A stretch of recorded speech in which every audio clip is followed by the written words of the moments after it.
Hello বন্ধুরা, তোমরা সবাই কেমন আছো? আশা করি তোমরা সবাই ভালো আছো। তো আজকে তোমাদের জন্য একটা ছোট্ট একটি JBL সেট আপ নিয়ে এসেছি। তো এই যে JBL সেট আপের সাউন্ড টেস্টিং তোমাদের দেখাবো। একটি স্ট্যান্ডার্ড PVT 701 দিয়ে বাজানো হবে।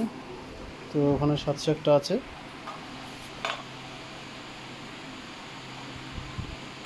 তো 701 দিয়ে সেট আপটা বাজবে।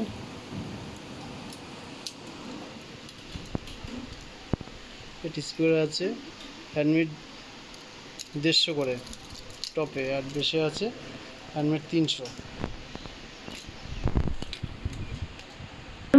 मचाने के बाद आपके शहर में आपके घर के बिल्कुल पास जी हाँ डीजे पर धूम मचाने आ रहे हैं Mukesh Soni अंतरदेश Soni DJ Mukesh Soni, DJ Mukesh Soni, DJ Mukesh Soni, DJ Mukesh Soni.